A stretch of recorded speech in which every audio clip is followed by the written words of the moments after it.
See, first I will take about just 10 minutes to introduce what we are going to start today. The class is basically for the optional as well as for the economic service as well as for the RBI DPR. And the duration of each course is tentatively about 150 to 160 lecture for optional. For economic service, it will be about 275 to 300 lectures spread between July to, we can say, almost stretching to March or February or March.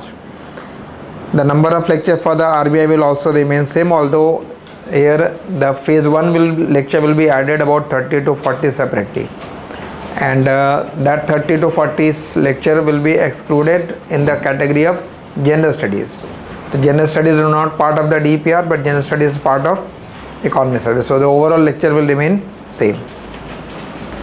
Now what you get basically here is, in terms of the content, in terms of the lecture content, about that number of lectures. Then second is the daily answer writing program, which we call it the markup course, where you get every day topic wise 5 questions with a detailed model answer and the discussion. There will be a proper schedule of it, and in terms of the daily answer, 60 days for optional. In that 60 days we add 40 more days, then it becomes for economic service. That 60 days will be basically say common. Then test series for optional will have 12 tests. In economic service it will be 20. In RBI it will be again 12. But since format अलग है, तो हर test का question भी अलग होगा, format भी अलग होगा. Then study material, which is compilation of different sources. And what will be the different sources? Sources like for micro market structure, if you have to refer from Kotsianis chapter number 5, 6, 7, 8, 9, 10 and 13. So these 6, 7 chapter from the Kotsianis. The Xerox of these will be included in your micro spiral. Similarly, for welfare, for distribution, for Marshallian and valuation approach. When we start with the macroeconomics, it will be chapter 3 and 4 Freund for classical model, 3, 4, 5, 7 from Dornbusch and Fisher for neoclassical, and then for unemployment, inflation, Phillips curve, then Taylor's rule, inflation targeting, then again the Blanchard reading will be followed. So which topic to be covered from which book and which chapter, the compilation of it will be included in your macro spiral. So that will be followed in the money and banking also, and that will be followed in the international as well. Now the course content and the syllabus. In optional it is a 2 paper. Paper 1 will have 5 parts: micro, macro, money and banking, international economics and growth and development. 5 subtopic within the paper 1. And paper 2 will have 2 parts: pre-independence and post-independence. Post-independence further divided into 2 parts: pre-liberalization and post-liberalization. So pre-91 as well as post-91. In terms of the syllabus, both for economic service and optional, see there is one part of the syllabus which you are able to see it, जो content यहाँ mentioned है. But they will be asking some question which is not written here. Like for example, nowhere it is written in the optional that you have to cover consumer theory or production or cost. But occasionally question from consumer theory has been asked. Question from the production and cost has also been asked. Although वो economic service में explicitly written है कि theory of consumer demand है, theory of production है, but in the optional they are not writing it. But occasionally they will be asking some question. So the objective will be to draw the outer boundary, cover what is written here plus also cover what is not written. So there is some unwritten part of the syllabus also. So that will be that problem will be there in the all topic: micro, macro, money and banking and so on. Regarding the paper 2, this part particularly, the Indian economy in the pre-independence era, this is not part of the economic service syllabus. Economic service में post independence ही है, but optional में pre independence and post independence both is included. So this is only for, but ये static part है. because one issue regarding Indian economy is always there in mind, that how much of the Indian economy is dynamic. So it is a popular myth ki all of the Indian economy is dynamic. Nothing dynamic in this section. They are asking 5 to 6 questions in the last 4-5 years. So those 5 to 6 questions are static question. Commercialization of agriculture in the pre-independence period, grain theory, deindustrialization, jute industry, cotton industry, railway expansion, all pre-independence topic है. So that part is almost a static part. When you come to the pre-liberalization period, that part is again common, static we can say. The questions like 1965 to 1980, what was the reason for industrial de-acceleration and structural retrogression? So what is the meaning of that term, structural retrogression? What was the reason for the slowdown of the industry between 1965 to 1980? Not the recent one, 1965 to 1980. So the majority of the question in the optional is basically, I will say, static in nature. Dynamic part will be there in maximum 5 to 6 questions out of 28 questions. In paper there are 28 questions, you have to attempt 19. Out of that 28, maximum 5 to 6 questions may have dynamic element, like PM कोई government के programme से related question हो गया, या trade policy of 2023-28 ये policy हो गई. तो those question we can relate with the government program can be considered as part of the dynamic question, but 5 to 6 are the maximum. But we suggested to cover it in sector wise in the sense, divide the entire Indian economy paper into 10 different parts. Like one part is the pre-independence. Then if I take agriculture, then cover agriculture, pre-liberalization and post-liberalization both in one go. Sector wise करने में ज़्यादा benefit है. एक तो overall approach clear हो जाएगा. Then second is industry and the services, so you cover it sector wise. All questions related to the public finance, then monetary management, external sector, all problems clubbed, poverty, unemployment, inequality, inflation, population and so on. Then all government schemes and programs at the end.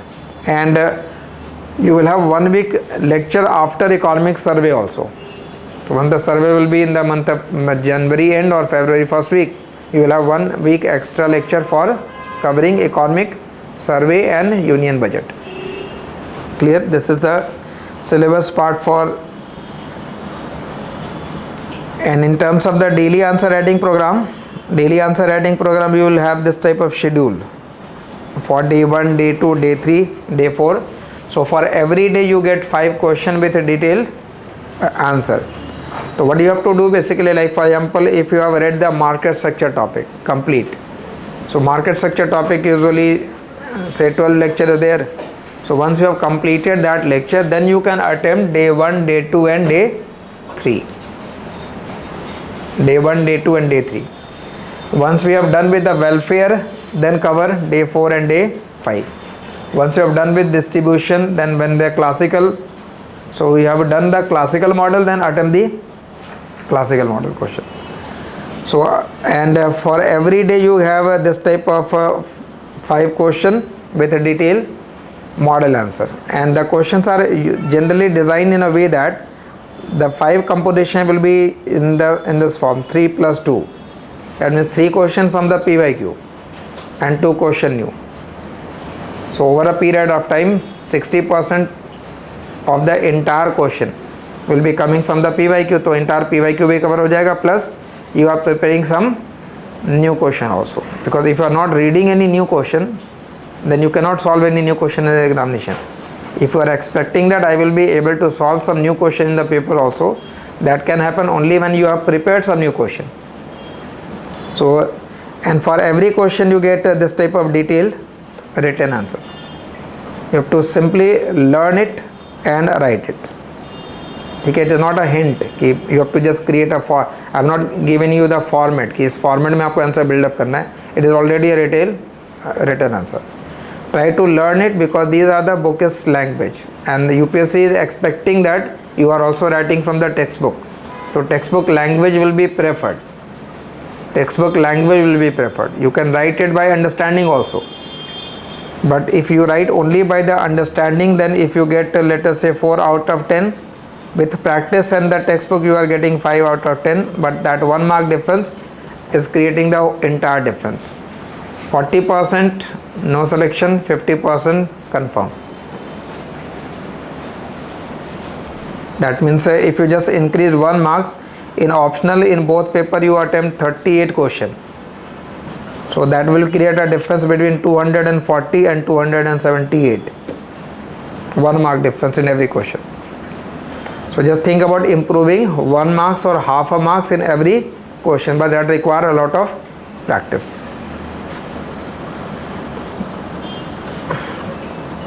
Clear now the content for the economic service.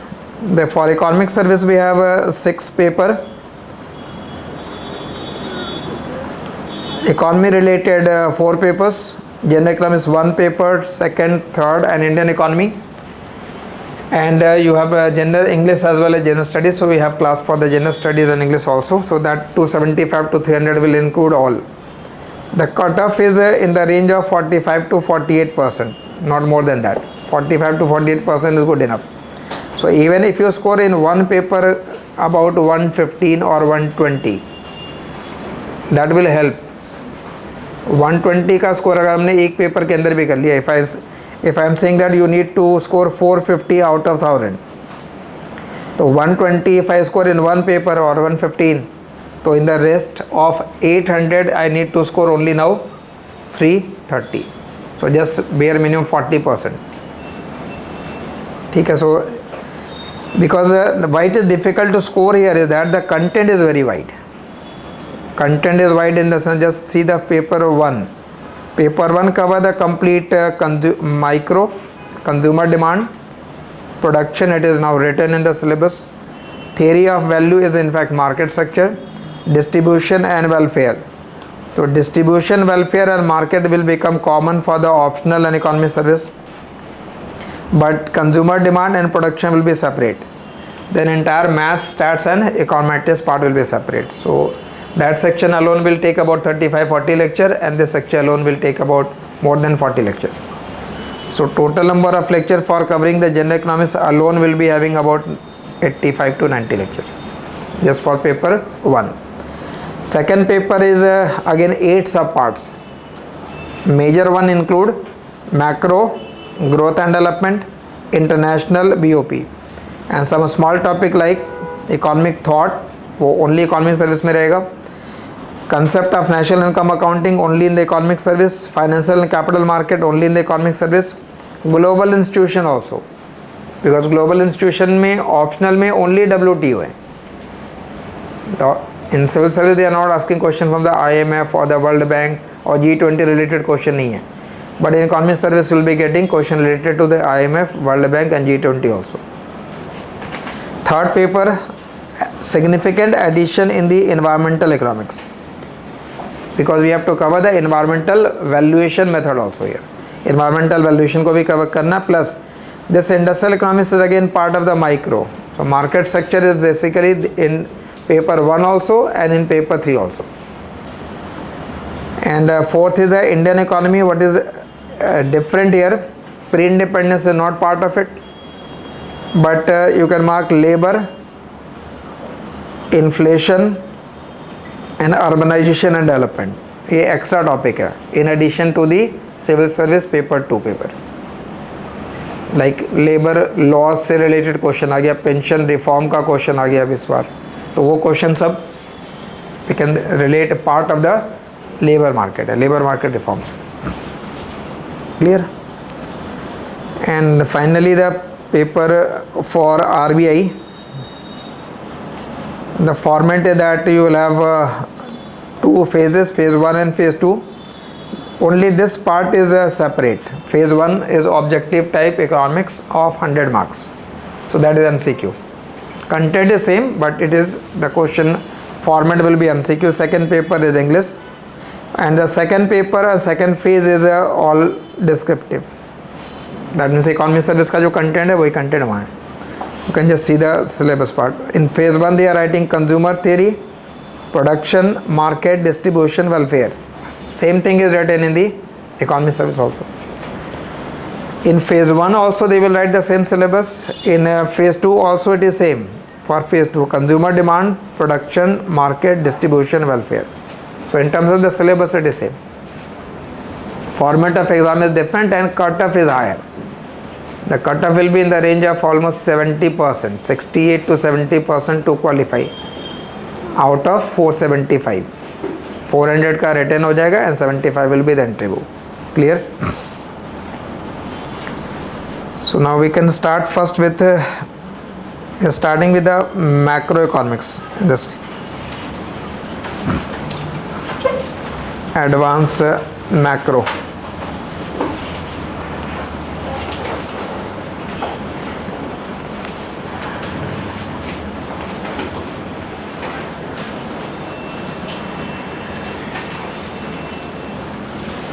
Just divide this macro broadly into two parts based upon two different set of principles followed by different economists over a period of time. One set of principle followed by classical economist, so classical macroeconomics model. Another set of principle followed by Keynes, or you can call it Keynesian economics. So classical is one part, Keynesian is another part of the macroeconomics model. So this concept will actually evolve over a period of time. Evolve in the sense of when we start with the classical concept, then classical gave a certain set of principles to explain or understand the economy. So we try to understand what were the assumptions followed by the classical model and what were their main arguments. So we will study the different arguments given by the classical without making any value judgment whether they are correct or incorrect. What they said, just try to understand that part. Naturally there will be some drawback, that is why the alternate view will emerge. So the alternate view will be Keynesian concept, and Keynesian provided certain set of arguments, so we learn what Keynes provided. Nowadays the recent economists and some follow classical but they have modified the classical. Some follow Keynesian but they have also modified the Keynesian argument, and they will be referred as post-classical or neoclassical, or you can call neo-Keynesian also. So they will, some will modify classical, some will modify the Keynesian. So later on we will cover the post-classical and the post-Keynesian concept. Right now in this part we are studying what is classical concept and what is the Keynesian concept. So when we ask this difference, why I am highlighting this difference, just see the question. Whenever you start any particular topic, preferably ये topic wise question वहाँ पे available है उनके portal पे, इनको print करके आप register में अगर स्टेपल कर लोगे, it will be better, because all thing must be in your own register. ये मैक्रो के ये क्वेश्चन है and this is the content of the macro that you are writing. So if you just see this question of macro, और इसके अंदर दोनों ही रखना है आपको, ऑप्शनल वाले क्वेश्चन भी रखो और इकोनॉमी सर्विस वाले क्वेश्चन भी. So this is for the optional. ये कंप्लीट अपडेटेड होगा 2025 से जितने भी है. 26 का पेपर जब नेक्स्ट मंथ हो जाता है, it will be again uploaded. Now in so you will have this question and in the paper 2, general economics 2 में this is part of G2 in economic service under the heading theory of employment output and. So this is basically your macroeconomics written in this form. Now see this question first. What we are going to explain here is the difference between classical and Keynesian. This is question number 17.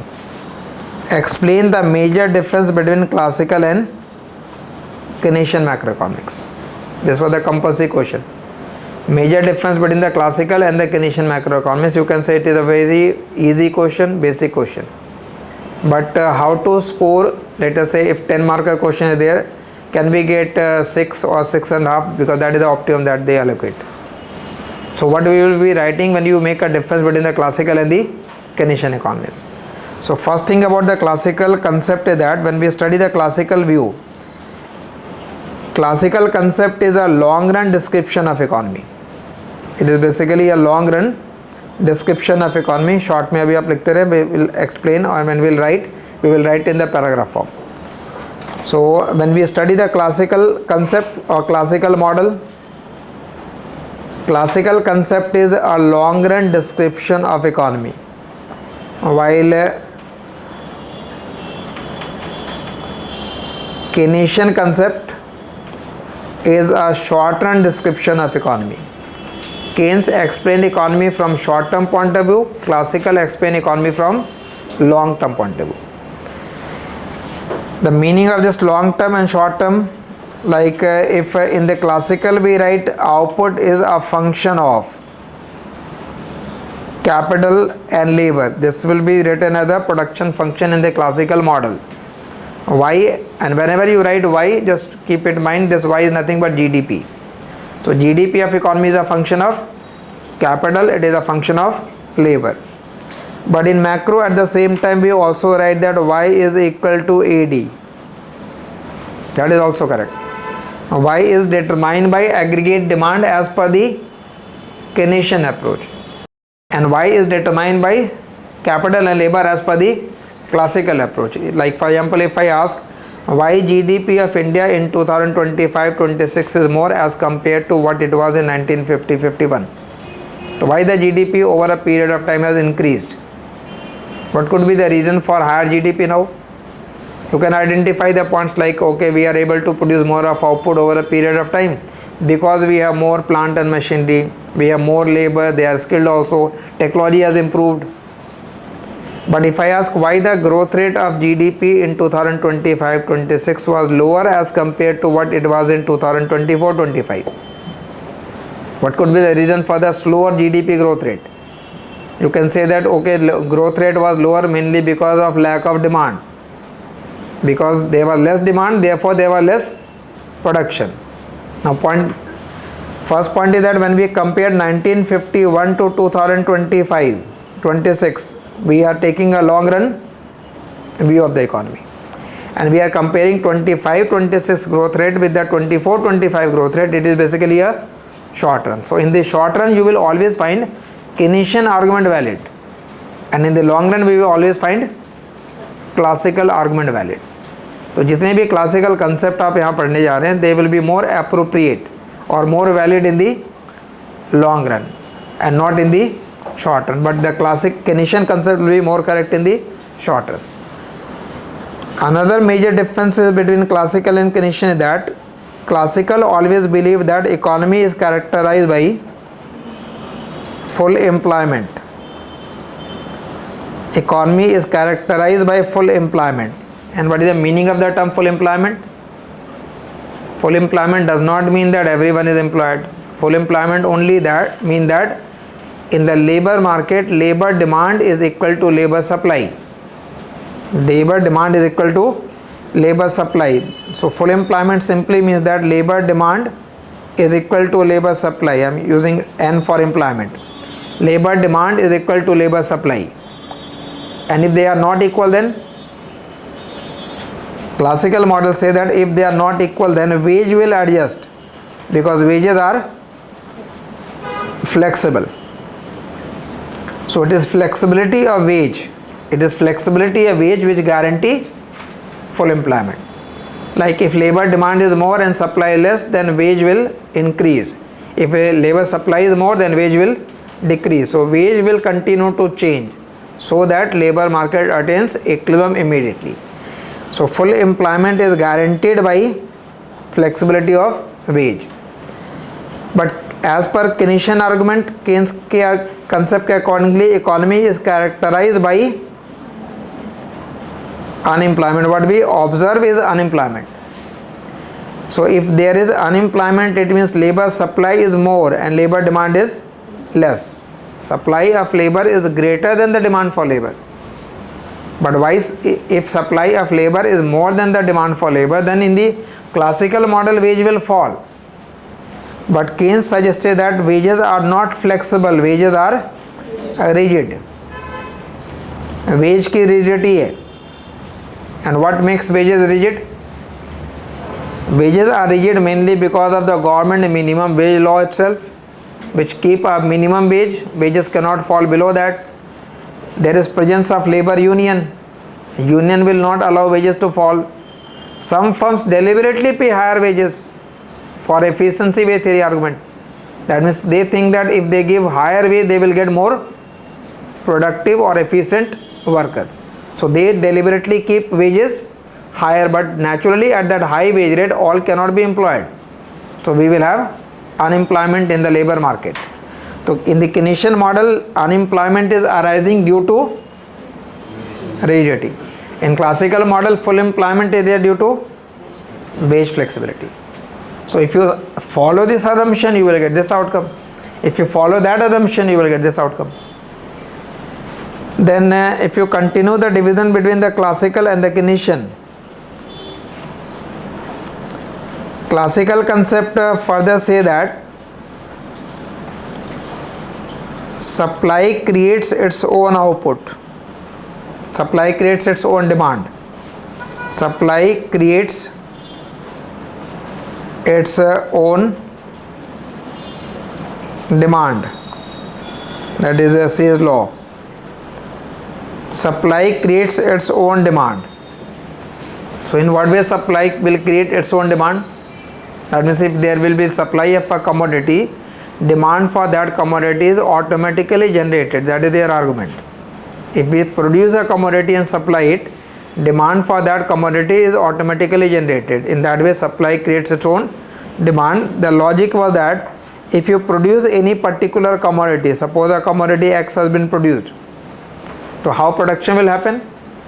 In order to produce that commodity, we use a different factor of production like labor, land, capital, entrepreneur. To labor, you will be paying the wages. To landowner, rent. To capital owner, interest. So production generates income. Income for whom? Income for factors of production. And what is the use of that income? They will spend. ये classical thought है. They will spend their income, because money perform only one role in the classical, to act as medium of exchange. Money perform only one role in the classical model, to act as medium of exchange. So when production will happen, that will generate income, and that income will be spent on what? Spent on the commodities.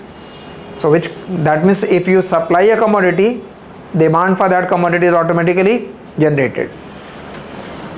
This argument was followed till, we can say, before the Great Depression. Now if you apply this concept and thus study Great Depression, so during the Great Depression what happened? There was supply but lack of demand. So in that way, supply was not creating its own demand. So classical model actually failed to explain Great Depression. In the context of Great Depression, Keynesian concept is emerging. तो Keynes का concept 1936 के बाद का है. Before that 1936 we all follow only the classical view. Now as per Keynesian argument, supply does not create its own demand. Supply does not create its own demand. Keynes followed that supply does not create its own demand, and the main difference is that in the Keynesian argument, money also performs the role of store of value. Money also performs the role of store of value. Money also performs the role of store of value. Keynes ने classical को गलत नहीं बोला है. Keynes ने सिर्फ ये कहा कि क्लासिकल जो कह रहे हैं वो एडिक्वेट नहीं है. Keynes is not refuting that money is not demanded for exchange. Money is demanded for exchange. Money perform the role of exchange, but money also perform the role of store of value. So by using this argument, Keynes provided the demand for money concept as we keep money for transaction purpose, but we also keep money for speculative purpose. That speculative demand for money concept is added by Keynes in the classical concept. In classical concept, money is demanded only for transaction purpose, because money act only as the medium of exchange. Money act only as medium of exchange in the classical model. So money was demanded only for the transaction purpose. Here money is demanded for transaction as well as for speculative purpose. That means it is what classical explain that if we have kept money for the transaction purpose and then you have surplus money, then all that surplus money will be used in order to buy bond. We have kept money for transaction. If you have more than that money, I will use that money to buy, because bond gives you some return, money does not. So there is no point on holding that cash. But Keynes suggested that even if you have kept money for the transaction purpose and you have more than that money, sometimes it is better not to keep bond but to hold cash for a speculative purpose, because on bond there could be capital loss. So to avoid that capital loss, it is better not to hold bond but to hold cash. But if I hold cash, it means I am not spending it. If I am not spending it, there will be lack of demand. When there will be lack of demand, there will be lack of production, because demand determines production in Keynesian model. Y equal to ADA. ADA is determining the output. So that concept was added by the Keynesian concept. By using that, Keynes also added the speculative demand for money, liquidity trap concept. By using all those concepts, Keynes explained actually Great Depression. So over a period of time, when we study the Keynesian model, we will add that part. Now other difference between the classical and Keynesian is in classical model, output is determined from supply side. Output is determined from supply side. Output get determined from the supply side. Output get determined from supply side means this: the aggregate supply line in the classical model is a vertical line. AS will be a vertical line, which means now no matter where you draw the AD, the output will remain same. What is the role of aggregate demand then? The role of aggregate demand will be to determine price of that output, not to determine the output. So when aggregate demand will shift, what will happen? Price will increase without affecting the output. Output will remain same. And this output is determined from which side? Supply side. The supply side is determining the output. And naturally that output is always at the full employment level of output. But when we study the Keynesian concept, Keynesian concept में output, that is Y, is determined by which side? Demand side. Demand will determine the output. In Keynesian concept, demand will determine the output. What class Keynesian suggested that aggregate supply line is a horizontal line. So if I draw the aggregate demand here, then that position of AD will determine the output. So when AD will shift, output will increase, because output is determined by demand. But contradiction नहीं है कोई भी आके. If you continue to increase demand, then output will continue to increase. Actually Keynes assumed that economy is not at full employment. Economy is always operating below full employment. So if you continue to increase this aggregate demand, then output will continue to increase. But once we reach the full employment level, then what will happen? Then it will become vertical. मतलब Keynes के concept में भी ये line horizontal होगी till full employment, and then it gets vertical line. The difference is only that classical believe that economy is always at full employment. Keynes believe that economy is below the full employment. ये दो polar extreme है अभी. Reality lies somewhere in between. Neither it is vertical nor it is horizontal. It is positively slope. But that will be the neoclassical concept. In orthodox classical it is vertical. In pure Keynesian it is horizontal. But in the neoclassical it will become positively slope. So when we will study the neoclassical, then we will explain why it is positively slope. So output is determined from the supply side. In the classical, it is determined by demand as per the Keynesian.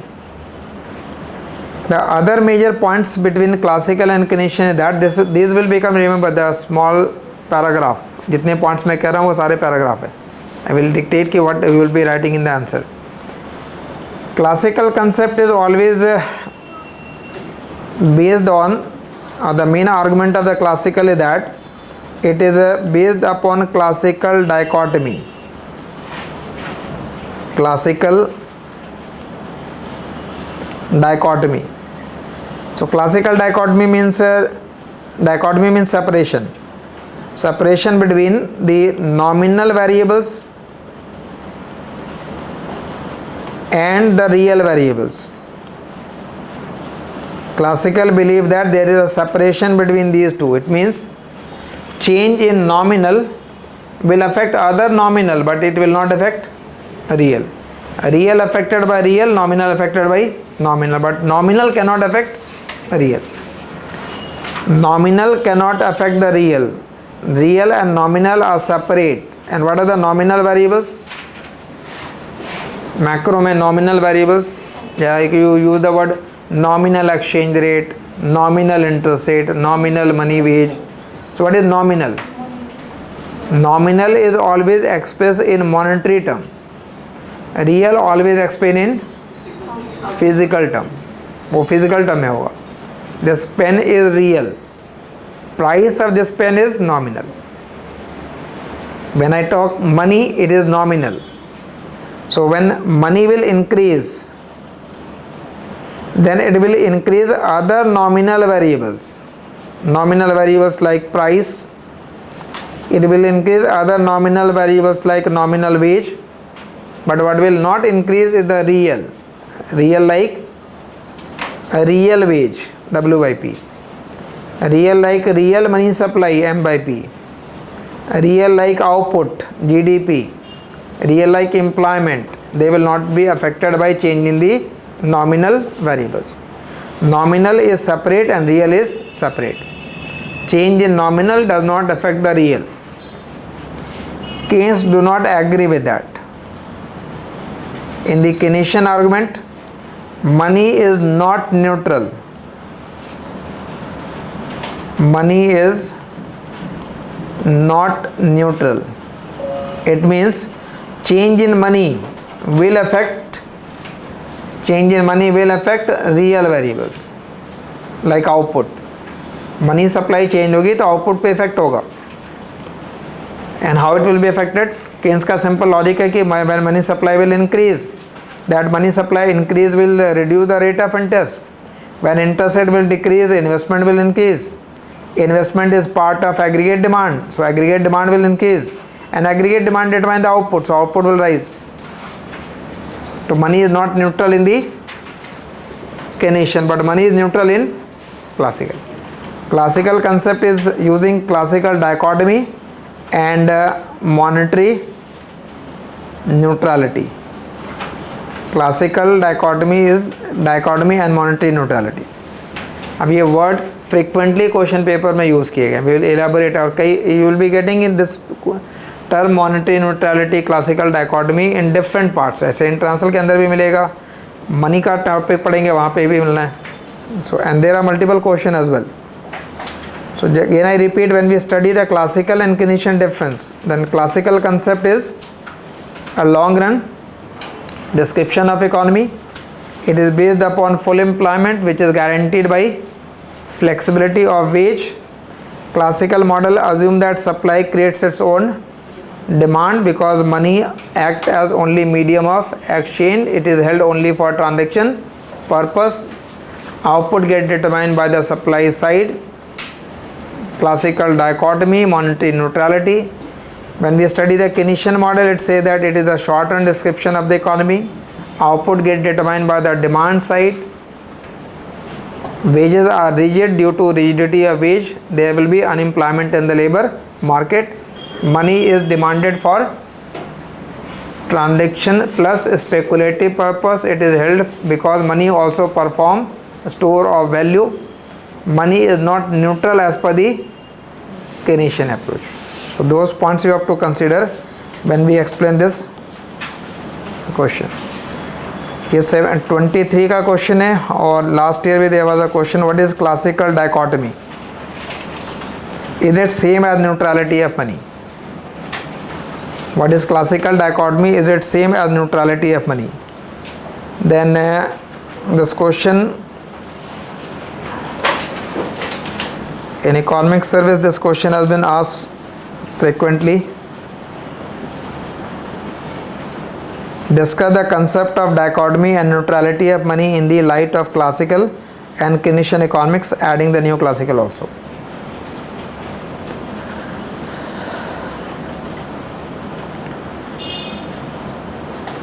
Why are the concept of dichotomy and neutrality so important in the classical theory of full employment?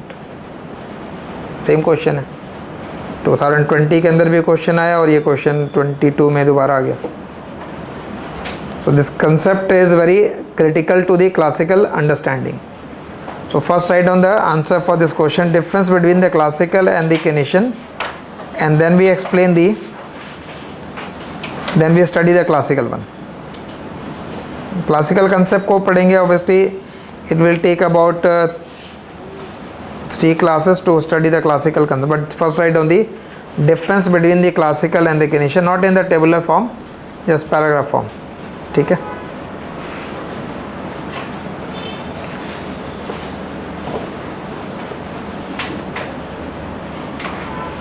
Write down classical macroeconomics is classical macroeconomics is a long run description of economy, classical macroeconomics is a long run description of economy, whereas Keynesian economics is a short run description of economy. Keynesian economics is short run description of economy.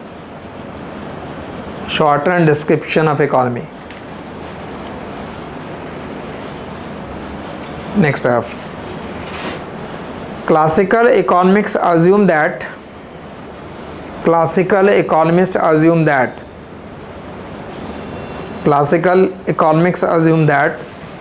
there is always full employment in labor market. Classical economics assume that there is always full employment in labor market.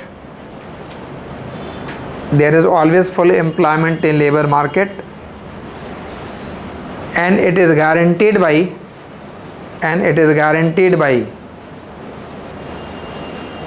flexibility of wage. Just keywords को underline करते रहेंगे. Full employment underline and flexibility of ways, just underline the keywords. Full employment means that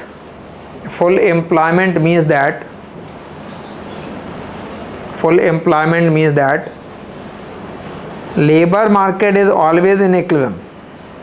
Full employment means that labor market is always in equilibrium.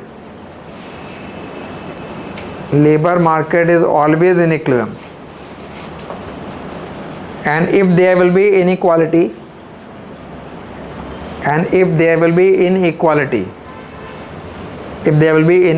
between labor demand and labor supply,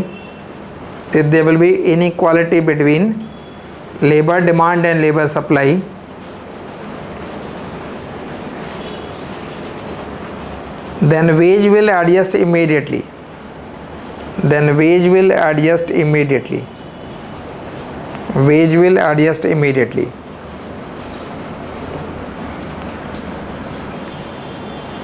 Full stop. In contrast,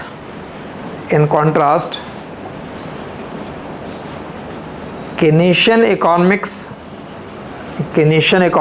assume that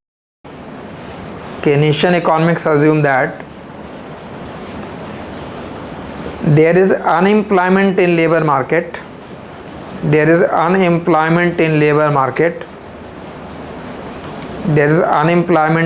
market. due to wage rigidity, due to wage rigidity. Underline wage rigidity and unemployment. Wage rigidity. So wages are rigid.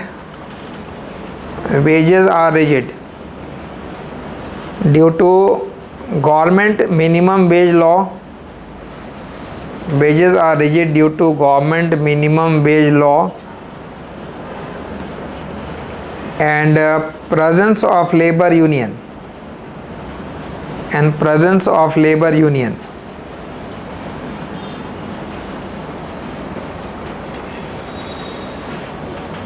Next पे बहुत ज़्यादा elaborate नहीं करना, just for a 10 mark का question. Next paragraph में classical economics is based on, classical economics is based on Say's law. Classical economics is based on Say's law, which states that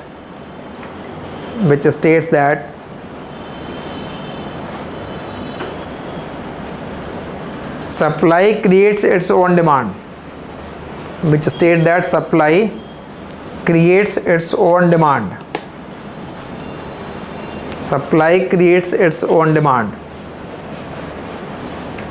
However, Keynes argued that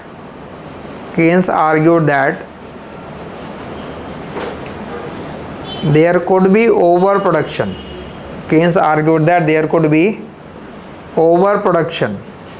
There could be overproduction as supply does not create its own demand. There could be overproduction as supply does not create its own demand. As supply does not create its own demand.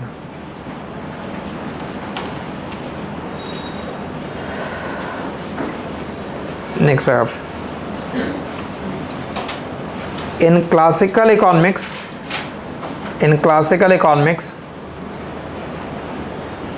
output is determined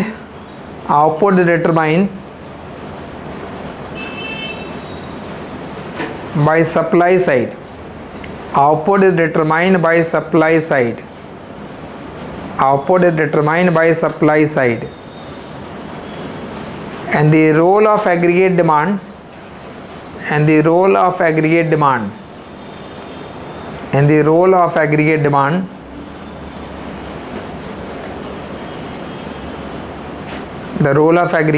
is to determine price of that output. The role of aggregate demand is to determine price for that output, and the role of aggregate demand is to determine price of that output. Full stop. However, in the Keynesian model, output is determined by aggregate demand. Output is determined by aggregate demand. Output is determined by aggregate demand, which means that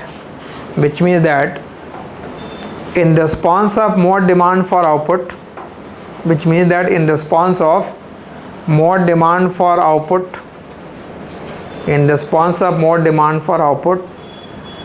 will be more production. There will be more production and more output. There will be more production and more output.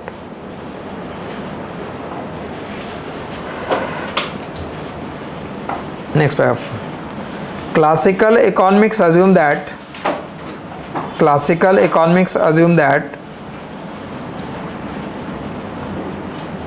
money is demanded only for transaction purpose. Classical economics assume that money is demanded only for transaction purpose. Money is demanded only for transaction purpose, because money performs only one role.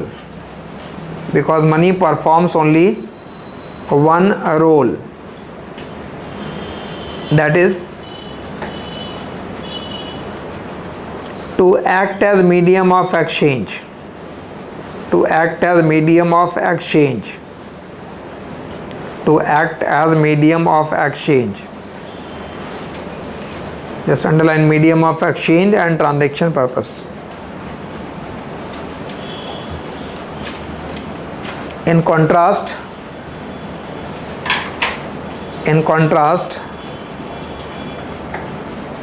Keynesian model assume that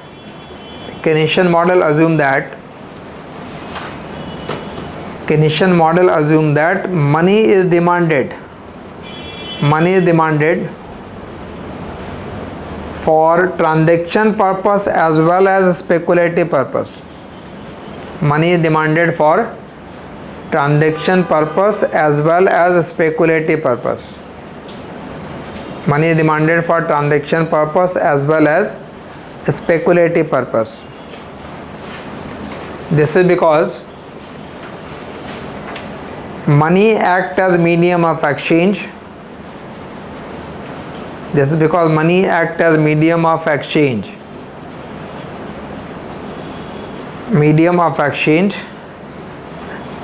And it also perform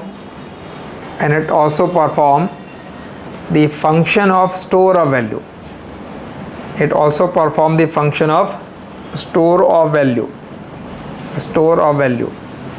Just underline the store of value and medium of exchange.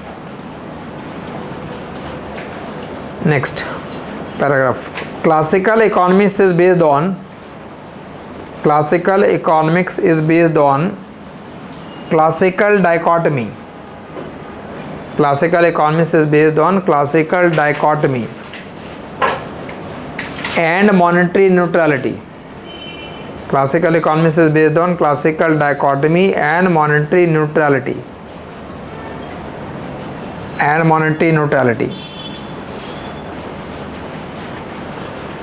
According to classical dichotomy,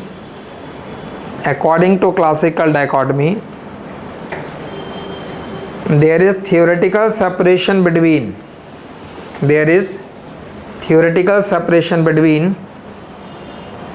nominal variables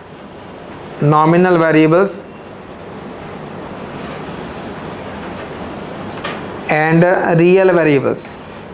Nominal variables, you can give the example like nominal wage, money, price. Nominal variables and real variables. Full stop. It arises due to monetary neutrality.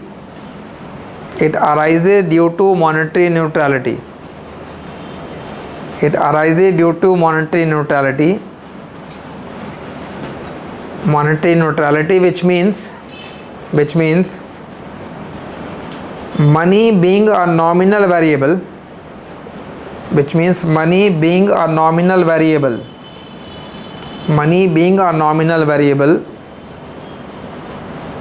will not affect any real variable. Money being a nominal variable will not affect any real variable.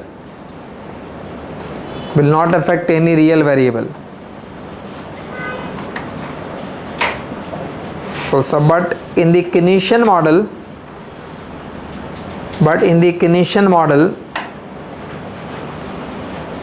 change in money can affect real variable. Change in money can affect real variables like output. In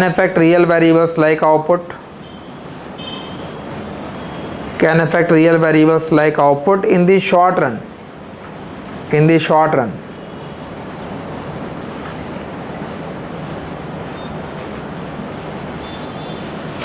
Next paragraph. Now the policy implication. Policy implication of classical model is that. So naturally, what will be the implication? If you say that money is neutral, so monetary policy is not effective then, because if you change money, then it will affect only the nominal variable without affecting the GDP. So monetary policy is ineffective. Even fiscal will be ineffective, because output gets determined by capital and labor. Y is a function of capital and labor. और Keynesian model में y is equal to AD. AD has C plus I plus G. So by changing government expenditure, you can affect aggregate demand, thereby you can affect the GDP. So in the Keynesian model, both policy will be effective, but in the classical model, no policy will be effective.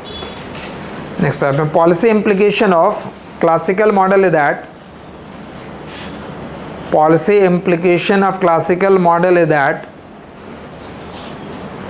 neither monetary nor fiscal policy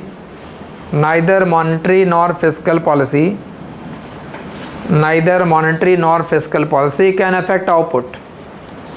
Neither monetary nor fiscal policy can affect output, because output is determined mainly by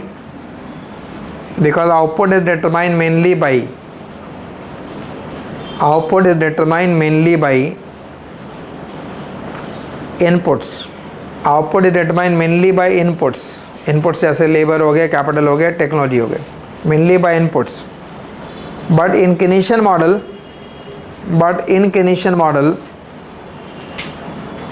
both fiscal and monetary policy can be used. But in Keynesian model, both fiscal and monetary policy can be used. To affect output.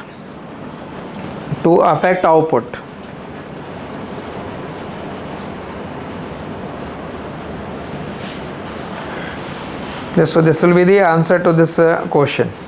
But remember, when you are answering in the paper for this question, you have hardly 7 to 8 minutes, not more than that. Compulsory question जो आप यहाँ लिख रहे हैं, 10 compulsory question ऐसे लिखने हैं. You have to attempt 19 question in the paper. So 7 to 8 minutes में ये content आपको अगर as it is लिख पाओ, then you can expect कि okay, but it will be difficult to write it as it is. But if you can, paragraph format में सारे points अगर आपको मालूम है, and if you write it multiple times, then only you will be able to reproduce it. And what is required, that means about 150 to 200 words का answer आपको वहाँ लिखना है. तो you have written in fact more than that. Now first we explain the classical concept and then we move to the Keynesian. So now write classical macroeconomics model.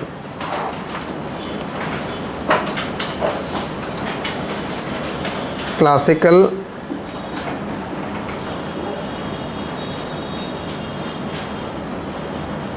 macroeconomics model. Classical macroeconomics model. When we study the model, there are 3 parts of it. To understand the model, there will be 3 parts. One is a classical AS.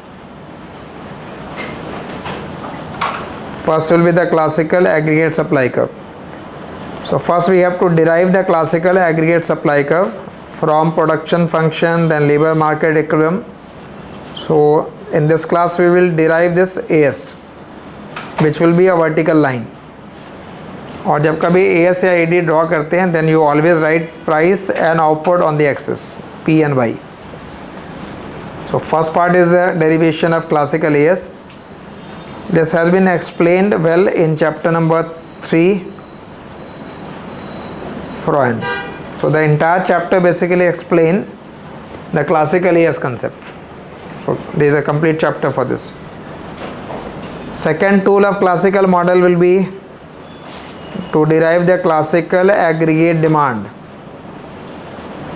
That classical aggregate demand curve will be a rectangular hyperbola in shape, classical AD. Why it will be rectangular hyperbola, we will explain when we study the classical AD. So second tool for classical model is classical AD. Naturally, when we combine these two, we get determine output and the price. But we know that output is determined from the supply side. तो अगर आप इन दोनों को combine करेंगे तो क्या होगा? When you are writing here P and Y again, when you combine this AD with the AS, then output is determined from the supply side. Price will be determined from the demand side. That will be the P. Third tool for classical model is loanable fund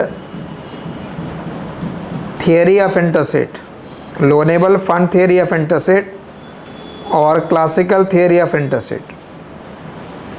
The argument given by classical theory is that a rate of interest in the market is determined by equality of supply and demand of loanable fund.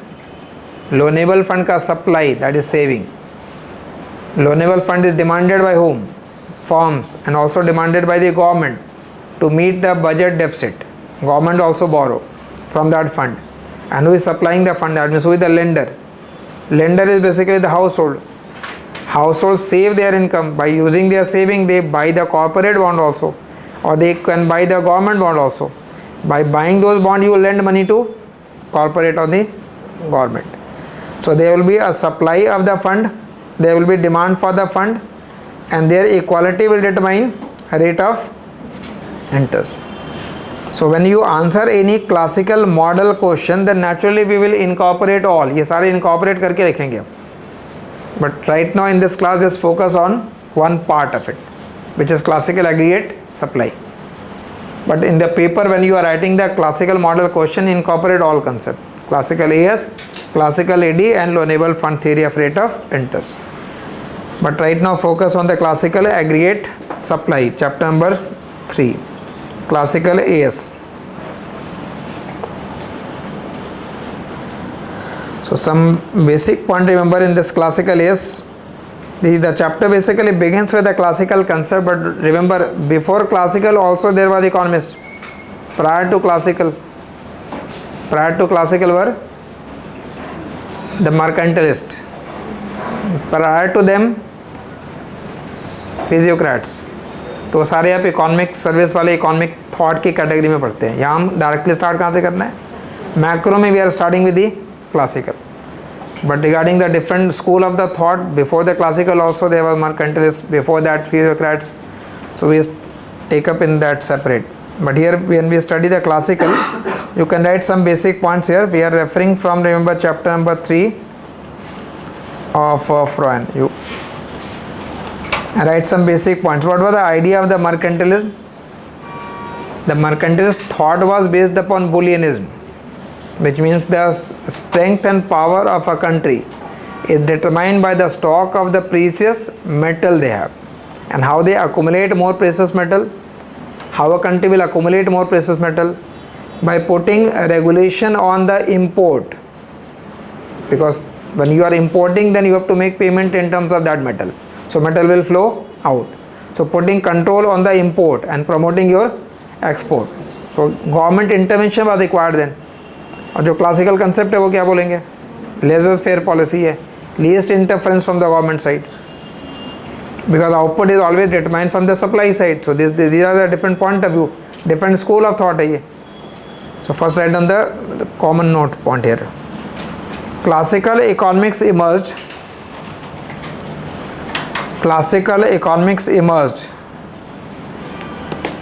as a revolution against classical economics emerged as a revolution against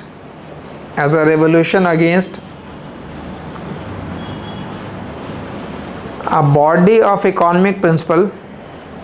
Classical economics emerged as a revolution against a body of economic principle known as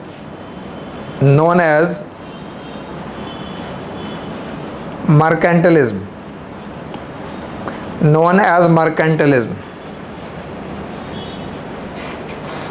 So the features of mercantilism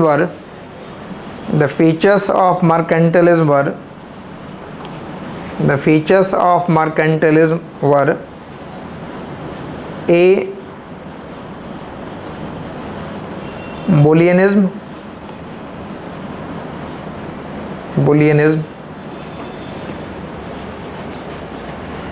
That is a belief that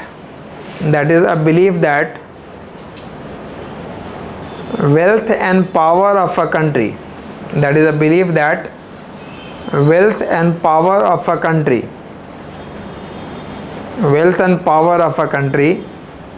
are determined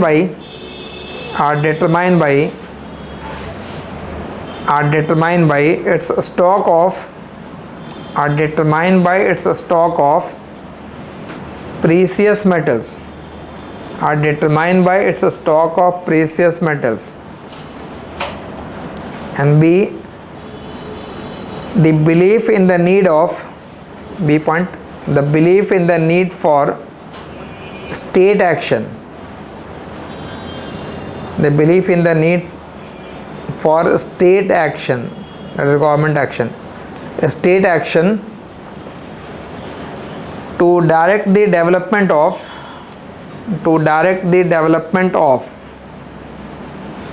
capitalist system, to direct the development of capitalist system. Next paragraph. In contrast to mercantilist,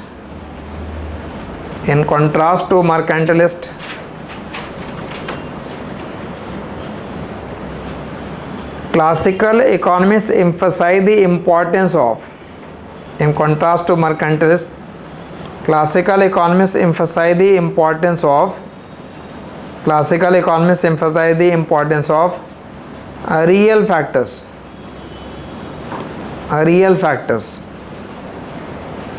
in determining the wealth of country,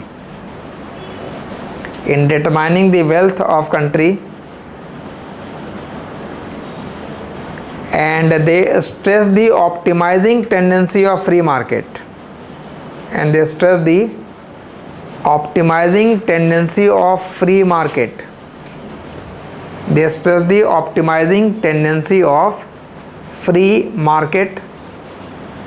in the absence of state control. They stress the optimizing tendency of free market in the absence of state control.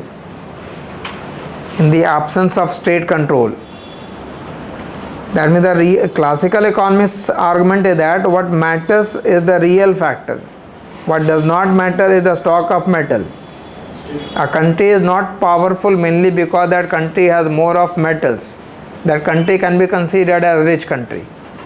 But if we say that the country is more powerful, that means economy can produce more of the output.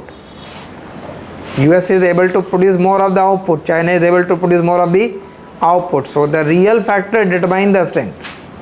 And it can be done because through the free market without government interferences. Because classical model believe that Y is basically a function of Y real hai. And that real is a function of capital and employment of labor. So this GDP is determining this is basically the real factor. And this is real, this is also real, this is also real. सारे real factor हैं. Real capital है, वो real employment है. And what is the optimizing tendency of free market? Market is free. Free means competitive market hai. So in a competitive market, firm will optimize their own objective. That means they will maximize their profit. Consumer will maximize their utility. And through the invisible hand of the market, that is demand and supply, we will achieve the efficiency. So no purpose for government to regulate the economy. Less regulation, laissez-faire policy has to be followed as per the classical model. Next paragraph. Classical analysis was primarily a real analysis. Classical analysis was primarily a real analysis. Classical analysis was primarily a real analysis. Underline the word real analysis. The growth of economy was the result of increased stock of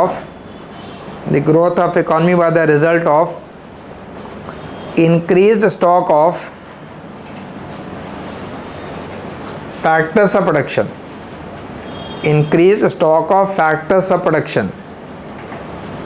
and advances in technology,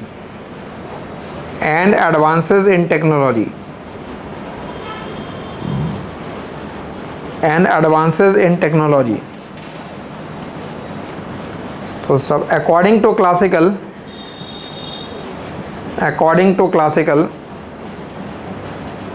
money played a role only in helping transaction. Money played a role only in helping transaction. Money played a role only in helping transaction, which means money only act as medium of exchange. Which means money only act as medium of exchange. Okay, now we explain the derivation of the AS. So if you see the chapter first, we write or explain the production function. Okay, we have to derive the aggregate supply curve, but we derive aggregate supply curve from production function. So production of Y is said to be a function of capital, which is assumed to be constant, and employment of labor at a given state of technology. Technology constant ले रहे हैं, capital constant ले रहे हैं. So if I draw the production function, you will take a y here and employment of labor here, keeping capital constant and technology constant. As employment will rise, y will increase. Now as y will, if we are studying microeconomics, firm के लिए अगर पढ़ रहे होते तो वहाँ capital constant रखने पे if I change only labour, then initially total product increases at increasing rate, then it will increase at decreasing rate, and finally total product starts declining. Law of variable proportion apply कर लेंगे. But since we are studying the macroeconomics, then in macroeconomics it is possible that if for some firm it is diminishing return, for some firm it could be increasing, so aggregate could be constant also. Now if it is a constant, then it will be a straight line. So up to a point we can draw the straight line. But after that it will also be having a diminishing return. That means the slope will be declining. It is not a linear line, curve will be declining. So y is a function of capital and employment of labor. This is basically y. Y as a function of this. इस point का मतलब है if employment of labor is n1, if employment of labor is n1, in that case what will be the output? If employment is n1, then output will be determined from the supply side, which is a y1. Employment of labor अगर n1 होगा तो output y1 है. If employment will be n2, then output will be different. So output get determined by employment. Output get determined by employment. So if employment is n2, in that case output will be a y2. And from this production function you can also derive marginal productivity of labor, MPN. Meaning of marginal productivity, what does marginal product calculate? Change in total product due to change in employment of labor, keeping all other factors constant. Delta y by delta n. Delta y by delta n is nothing but slope of the production function. Some function का slope है वो. So if the line was straight, then slope is, जब तक हमने straight बना रखा मतलब slope constant है. So if it is constant, then you can say marginal product is constant, and then slope is diminishing. So when slope is diminishing, then it will be also this is marginal product of labor. This is your one equation start. First production function. When that function will shift, वो function shift कब हो सकता है? We have written capital also, technology also. So if capital increases or technology improves, then same labor can produce more of the output. So remember, this function can shift up, but whenever this function will shift up, this marginal product will also shift, because we have derived MPN from the function. So whenever production function will shift, like if the function goes up, if the function shifts like this, then the marginal product will also shift like this. Based upon a given production function, we get a given marginal product. So when function will change, the marginal product will also change. So first point is for the production function.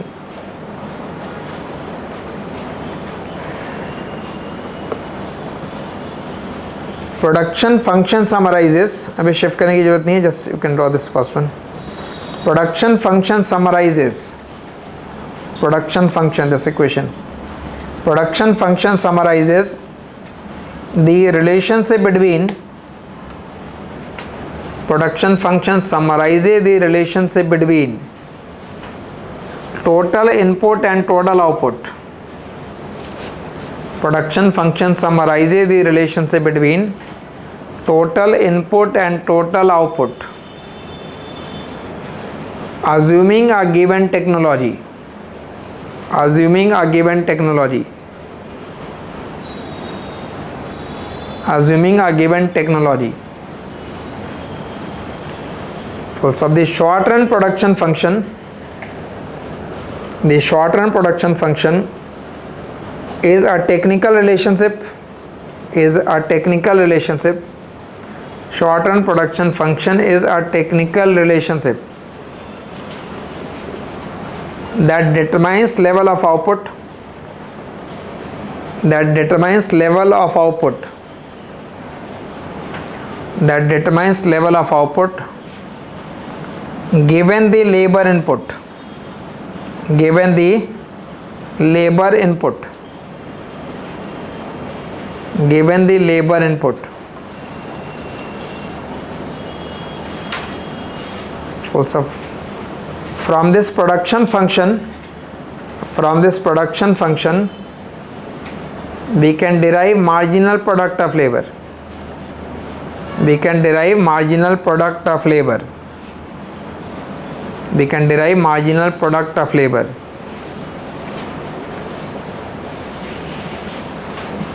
Full stop. We must note that, we must note that production function can shift, we must note that production function can shift due to improvement in technology, due to improvement in technology or increase in stock of capital, or increase in stock of capital.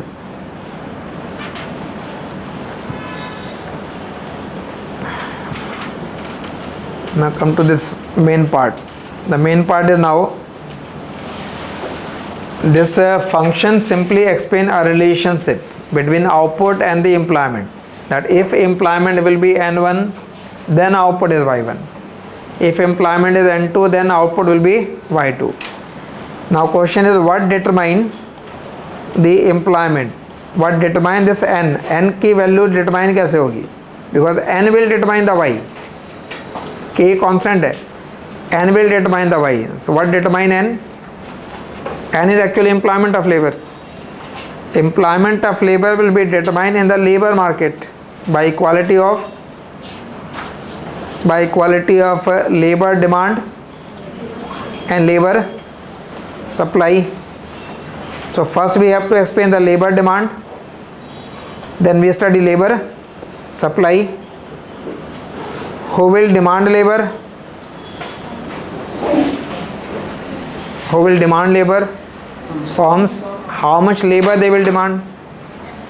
Classical model पढ़ रहे हैं, market competitive है. All firms will demand that much of labor where their own profit get. And what is profit maximizing condition? MR equal to, classical model में MR की value price के बराबर हो जाएगी. दिया price taker, firms are price taker, so in place of MR I can write price.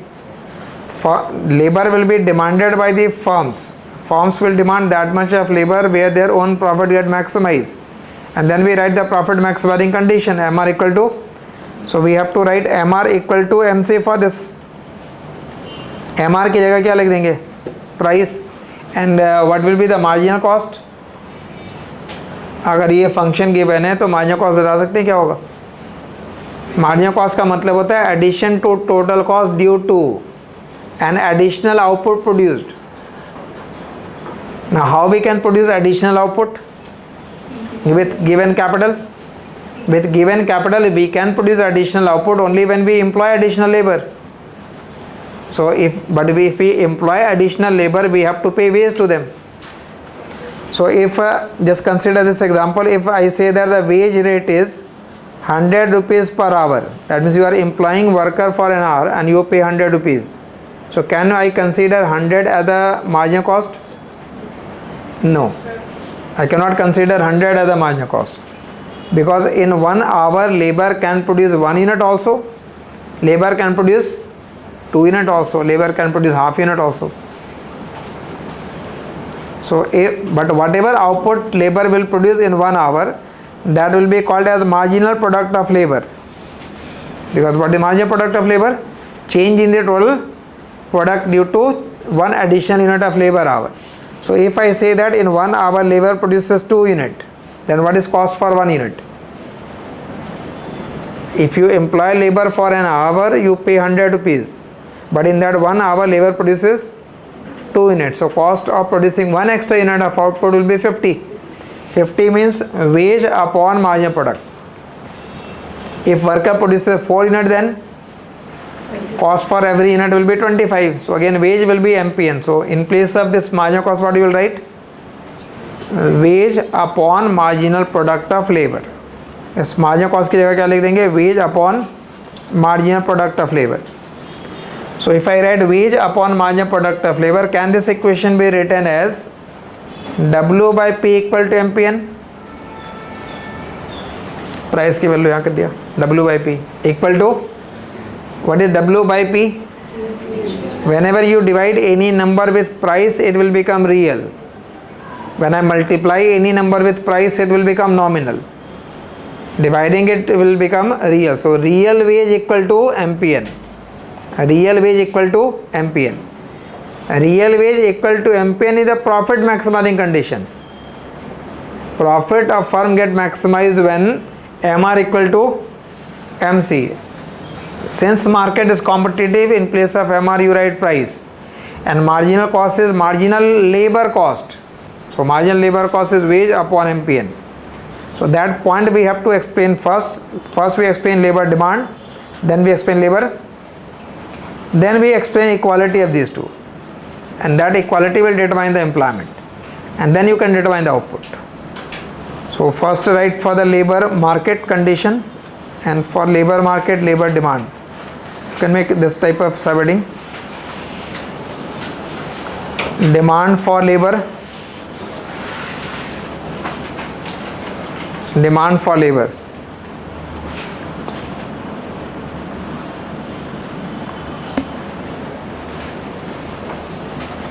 Right on. The classical economists assume that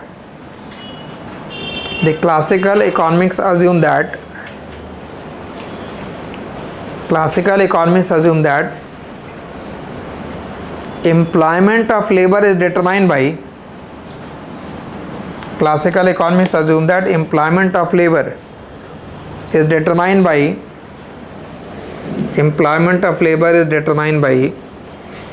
forces of demand and supply in the labor market.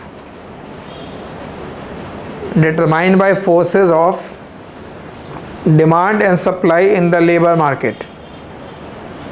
Forces of demand and supply in the labor market.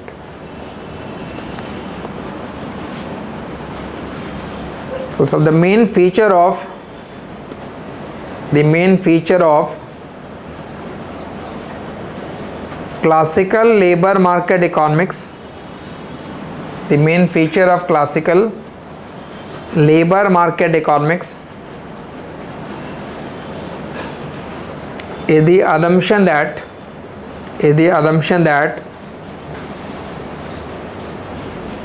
labor market works well. Labor market works well. It means firms and individual workers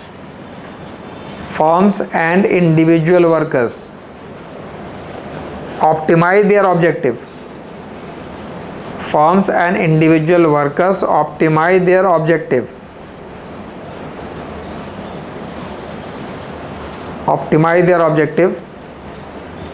And they have perfect information about they have perfect information about all relevant prices. They have perfect information about all relevant prices. ठीक है, perfect information is property of perfect competition. Perfect competition model assumed by classical model. जब neo classical पढ़ेंगे तो ये सारे assumption challenge हो जाएंगे वहाँ पे. मतलब market is not competitive, firms do not have perfect information, worker do not have perfect information. Then in the new classical the outcome will also be different because they are not following the classical assumption. In addition there are no barriers to adjustment of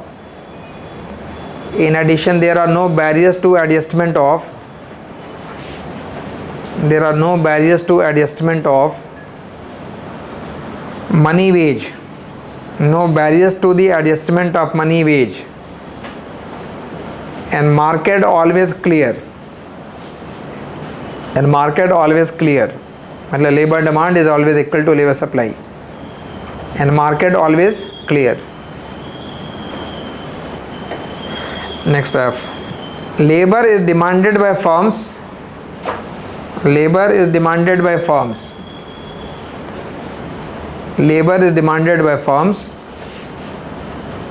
and a competitive firm will always produce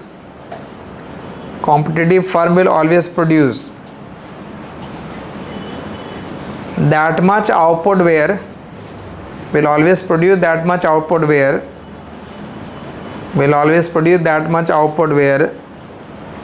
its own profit get maximized,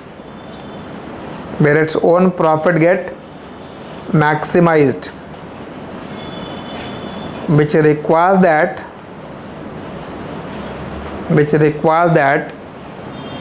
MR is equal to MC.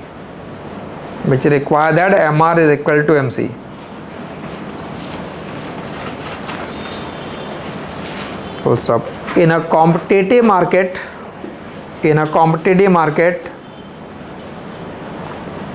MR is equal to price. And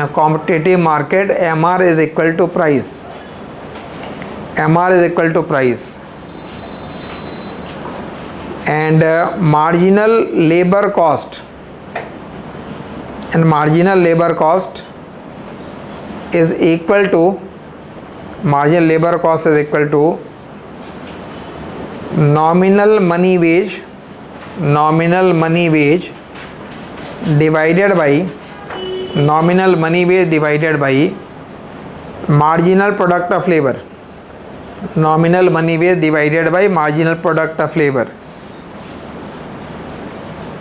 Therefore like question आपका ये हो गया कि MR की जगह मुझे price देखना है. So since MR is equal to price and marginal cost is equal to nominal money wage upon MPN, therefore what you write, MR की जगह प्राइस लिख दिया, P equal to W by MPN. Therefore P equal to W by MPN और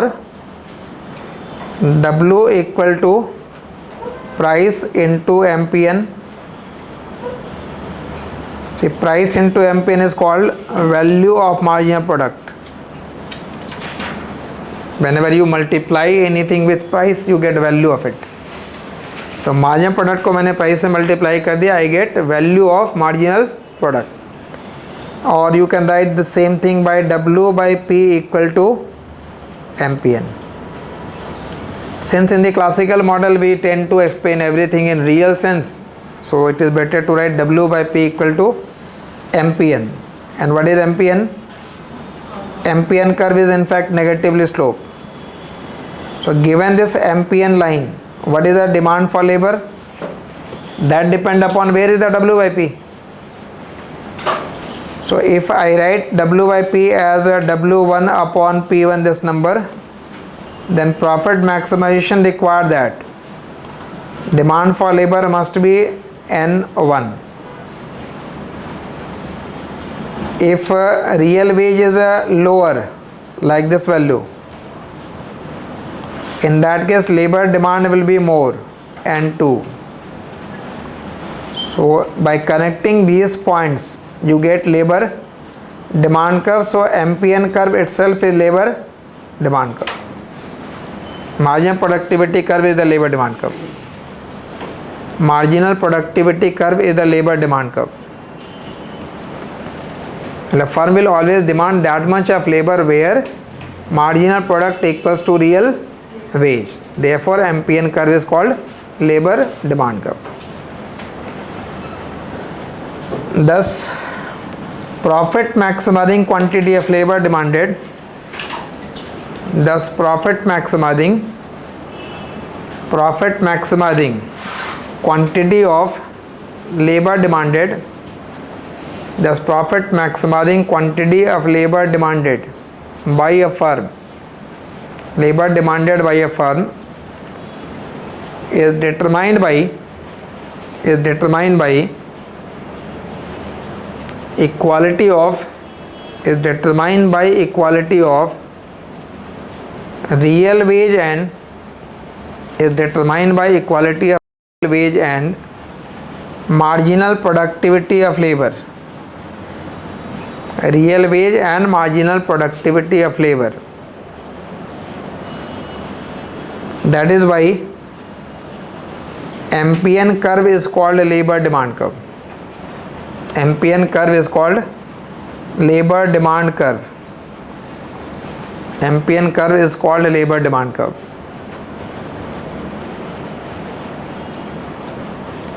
So this is one side of the labor market, demand side for the labor market. So labor market equilibrium require equality of labor demand and labor supply. So this was for labor demand. Now who will supply the labor? Labor will be supplied by the household. And how much labor they will supply? Their objective is, जैसे firm का objective maximisation of profit है, household objective will be maximisation of utility, but they get utility from income also, they get utility from leisure also. Income will help in consumption, leisure has its own utility.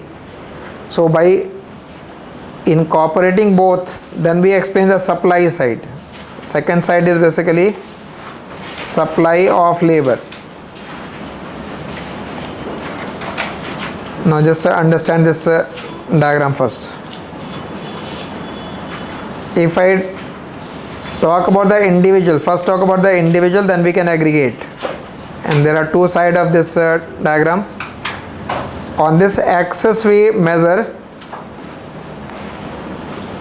leisure, that is not working, and on this axis you write work, but all measure in terms of hour. It is not 1%, 2%, it is 10 hour or 8 hour and so on. First write a total time available. Suppose the total time available or endowment is of 24 hour. जहाँ कहीं भी एक point यहाँ पे mark कर लो, anywhere. If I mark any point, how to read or interpret it? Suppose if I write here 8, you will read 8 hour as leisure and remaining 16 work. If I mark here 16 hour for leisure, 8 hour for work. So if it is 0, then 0 for leisure and all for. So by working 24 hour you can earn maximum income, but how much will be the maximum income? That depend upon the wage rate.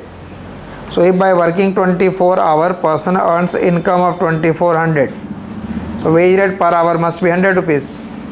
So connect that 2400 with 24. So what is slope of this line? 100, which is wage rate. The slope of this line is wage rate. Slope of this line is wage rate. Given that constraint, utility maximization.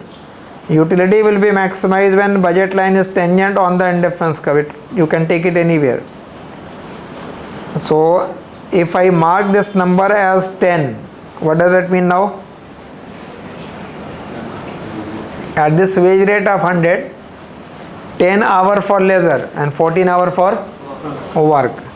So at a wage rate of 100, 14 hour is for work. You get one particular point. If wage rate is 100 rupees per hour, then your utility get maximized when you take 10 hour for leisure and 14 hour allocated for work. If wage rate increases, then what will happen? Suppose wage rate rises from 100 to 200, then by working 24 hour you can earn 4800 income. So now this intercept will become 4800. I will connect that 4800 with that 24, but because that time will remain same. How many hour of work now? Depend upon substitution effect and income effect of the wage. What is substitution effect and what is income effect? When just understand separately. If wage increases, then there will be change in the labor or labor hour, but that will arise due to two reasons. One is substitution effect, other is income effect. What is substitution effect argument? Substitution effect say that when wage will increase, leisure becomes expensive, because what is opportunity cost of leisure? Wage rate. So when leisure will become expensive, we will have less leisure and more work. So at a higher wage rate, leisure will decrease and work will increase. So due to substitution effect, we work more. Add in this substitution effect the income effect. And what is the income effect? If at a high wage rate you work more, your income will be more. But when my income is more, I will consume more of all normal goods. Normal goods का income के साथ direct relation है. And out of leisure and work, what is normal? Leisure is normal. So at high income, I will prefer more. But we can have more of leisure only when we work less. So due to income effect, work will decrease. So due to income effect, work will decrease. Due to income effect, work will decrease. So what will be the net effect? वो depend करता है. If substitution effect is greater than the income effect, then work will rise. If income effect is more, then work will decrease. If they are same, then work will remain same. That explains why labor supply curve is bending backward. But that concept is true in micro. Person के लिए तो backward bending हो जाता है. But we are not studying micro. It is a macroeconomics. So we here assume that substitution effect is greater than the income effect, and therefore work will increase. Work increase means leisure must. So you must draw tendency to the left side. So if the number of leisure hour is now only 8, so how much is the working hour? 16. So at high wage rate we work more. So if you connect all, it will be positively slope, labor supply curve. It will be positively slope labor supply curve. Labor supply curve is positively slope. यहाँ तक जो भी point explain किया गया, they are not going to come as part of the answer. These are the tools. Now when you explain after this, that will become a question. इसके बाद जो लिख रहे हैं, because ये तो अंडरस्टैंड करने के लिए बनाए गए. प्रोडक्शन फंक्शन क्या होता है, लेबर डिमांड क्या है, लेबर सप्लाई क्या है.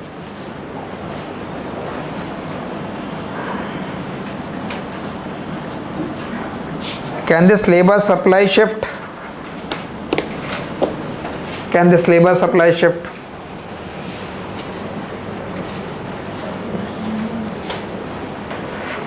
Because employment will be determined by labor demand and labor supply. I said labor demand is MPN. When MPN can shift? When MPN can shift. MPN can shift because of capital change, because of technology change, because of productivity change, because of efficiency change. Similar argument when labor supply can change. Labor supply can change because of change in the labor force participation rate.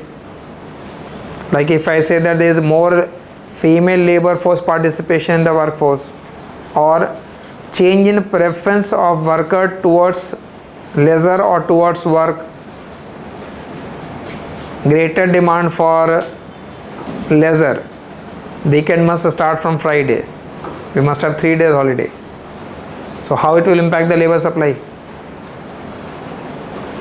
That means at any particular wage I prefer to work less, so it will shift to the left. Change in preference will affect that.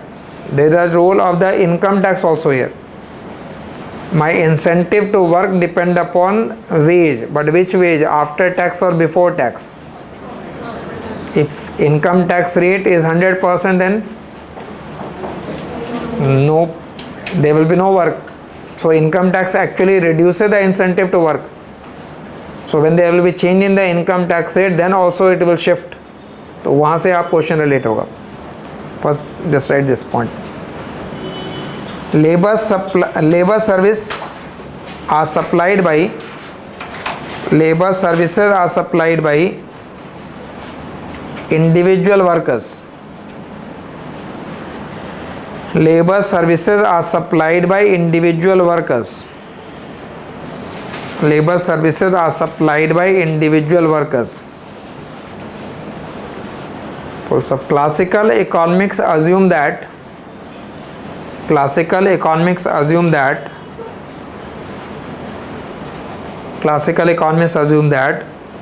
individuals attempt to maximize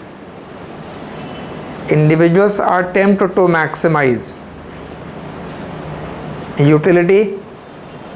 Individuals attempt to maximize utility, and utility depends positively on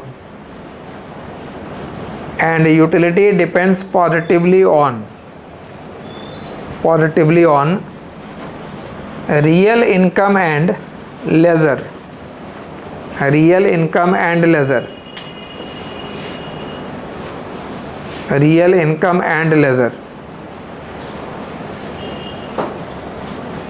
So assuming that substitution effect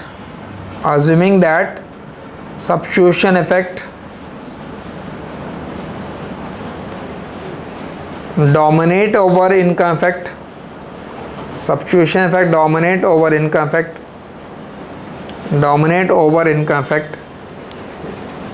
we get positively sloped labor supply curve.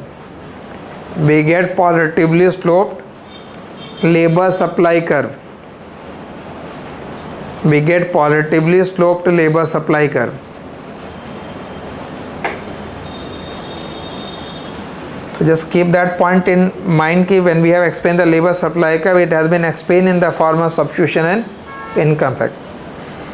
Up to this I said is basically the tool that we will be using when we explain the model. So when we are deriving this, now make the proper heading for the question purpose: determination of employment and output. Determination of employment and output.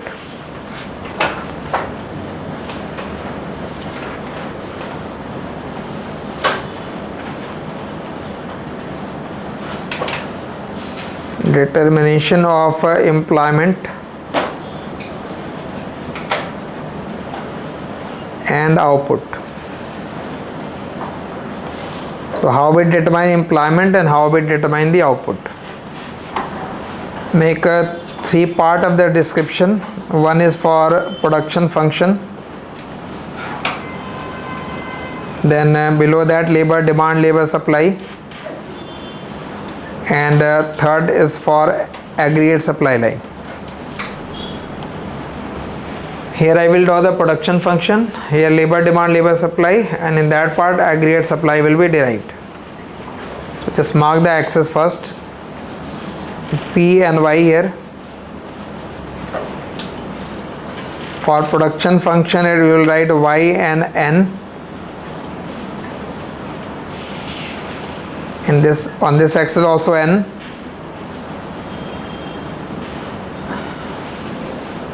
And here you will write W upon P. Vertical axis per W by P. Here it is Y, N, P or Y.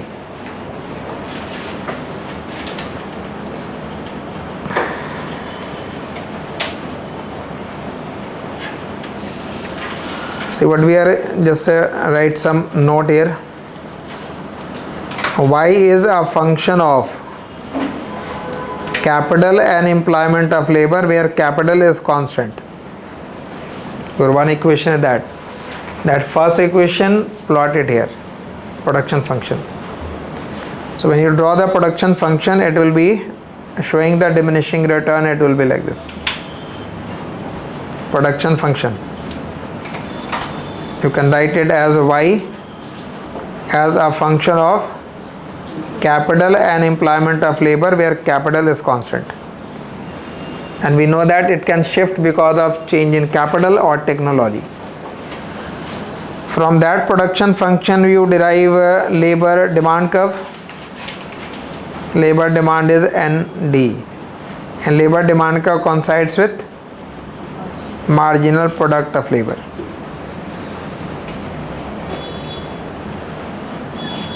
With labor demand add labor supply, which is positively sloped.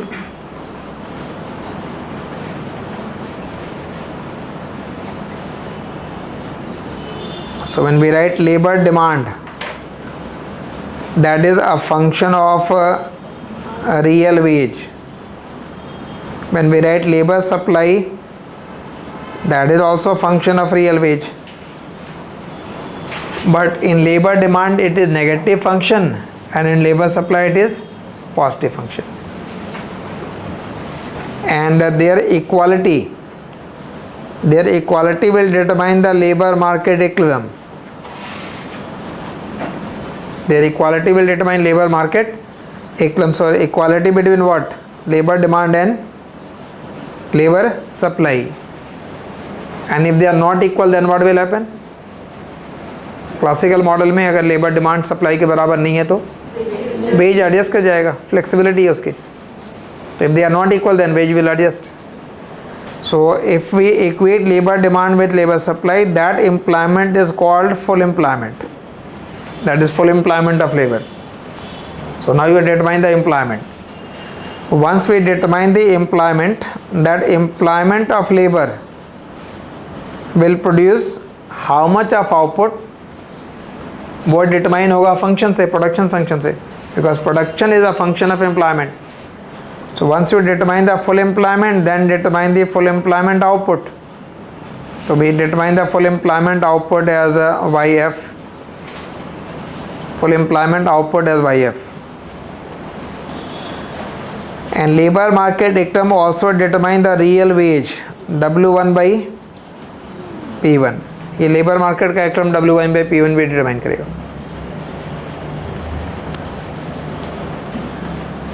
Now if in this diagram if I ask how much is the price right now, so we'll say price is what? So P1 is a given number, so I can plot that P1 here. And how much is the output? YF. तो YF की भी एक value है. If that YF is written here associated with price P1, then by combining these two you get 1 point. We have 1 point. At price P1 output is YF. At price P1 output is YF. At price P1 output is YF. Now just focus on, if I consider a higher price, suppose if price goes up from P1 to P2, then what will be the impact? ध्यान देखिए इस पे. If I increase the price from P1 to P2, that means you are changing this number. So when P1 will increase, that is price will increase with a given nominal wage, the real wage will fall. But at any real wage lower than this,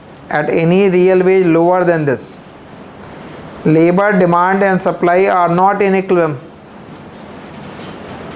So when price increases with given money wage, the real wage will decrease. And now labor supply and demand are not equal. In fact, labor demand is more and labor supply is less. And we are studying classical model. So whenever labor demand and supply are not equal, wage will adjust immediately. So due to excess demand for labor, wage will increase. Excess demand for labor. So wage will increase. That means wage will increase from W1 to W2 as price rises from P1 to, and they must increase in the same proportion. because if they are not changing in the same proportion, then value will become either higher or lower. So they must rise in the same proportion. So if they increase in the same proportion, that means employment will remain same. If employment remains same, then the output will also remain same. So although we have a higher price, but output will remain same. So at a higher price, the output will continue to remain same. At higher price, the output will continue to remain same. Therefore, when you connect those points, you get a vertical aggregate supply curve. We get a vertical aggregate supply curve. Classical AS is this. This is classical aggregate supply curve. This diagram also explain classical dichotomy. ये classical dichotomy को भी highlight कर रहा है. What is dichotomy here? Out of these two variable, which variable is nominal and which one is real? Price nominal है और output price के change होने पे आउटपुट चेंज नहीं हुआ. When price increases from P1 to P2, output remains. So that also explains that there is a dichotomy. Change in the price will not affect the output. Nominal get affected by nominal, real get affected by real. Real change होगा जब real factor change हो. What could be the real? Real like technology, real like capital. If they will change, then the output will change. So this is basically for the derivation of the classical aggregate supply curve. So first we have to explain the derivation of the AS, then two things important now. When it will shift, that means what causes output to change, and second what causes output not to change. ये दोनों ही समझना आप. किस factor से output change हो जाएगा और किस फैक्टर से आउटपुट चेंज नहीं होंगे. Now plus this question has also been asked in terms of the applied question also. ये question just see the application side of it, just related with the paper. One question in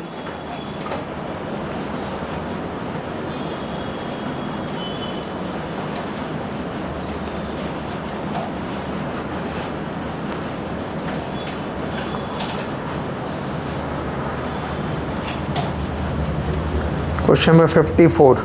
Read this question. Okay, just read this question. What the question is saying? Explain how equilibrium employment and real wage would change in a typical classical model in the event of increase in supply of labor. Money wage becomes rigid. Read it again. Explain how the equilibrium employment and real wage would change in a typical classical model in the event of increase in supply of labor. Money wage becomes rigid. Question is for classical model. Question refers to the classical model, but it is keeping money wage, but rigidity is the feature of Keynesian. Feature Keynesian का लिया है, model classical कह रहे हैं. तो what will be the outcome in this condition? See, when you are answering this question, naturally we have to incorporate all the tools of the classical model. आपने अभी सारे टूल नहीं सीखे हमने. We are studying classical AS, but there is a classical AD also, loanable fund argument also. But partly we can answer this question when there is an event of increase in the labor supply. Now labor supply can increase because of various reasons. So labor supply increase means you have to shift labor supply to the right. So if I shift the labor supply to the right, just see this, एक separate में draw कर रहा हूँ उस question के लिए. This was question of 2017. ऐसे point अभी डायग्राम में समझ लेना, सिर्फ ड्रॉ नहीं करना. अभी नेक्स्ट क्लास में विल बी डूइंग दिस. 2017 के क्वेश्चन में what was the requirement of this question was, whenever the question is for the classical model, always use this 3-part description. ये आपको वैसे ही यूज़ कर लेना है.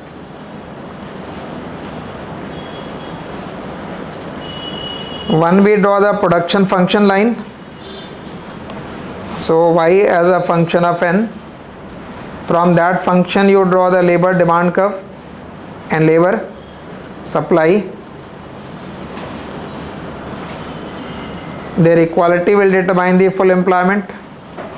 That will also determine the real wage W1 by P1. With that full employment we can determine the full employment output YF.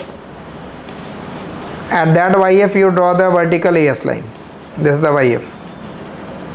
This is classical AS. When we add in this classical AS, classical AD, so in that classical AD, which is rectangular hyperbola, their intersection will determine the price. अभी हम क्या कह रहे हैं, price assume कर लिया कि is P1, but actually this price is that price which is at the intersection. And classical model में classical AD, when we derive the classical aggregate demand, it is actually derived from the quantity theory of money. Again the topic for tomorrow, it will be MB equal to PY. That means if I consider a constant money supply and a given velocity, then there can be many combination of P into Y which will satisfy this equation. और P into Y की value हमेशा 400 आएगी. That is why it is rectangular hyperbola. So that AD is determined based upon money supply 100. If that money supply goes up, then only AD will change. Classical AD can change only because of change in quantity of money, not because of any other factor.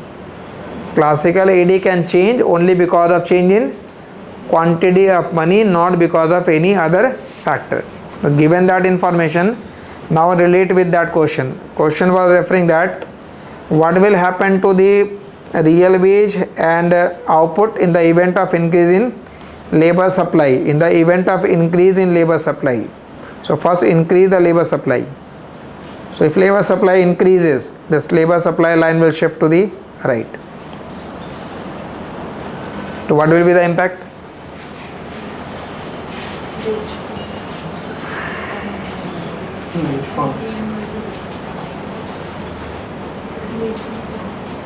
लेना ये नहीं ले सकते. This is not the point of victim now.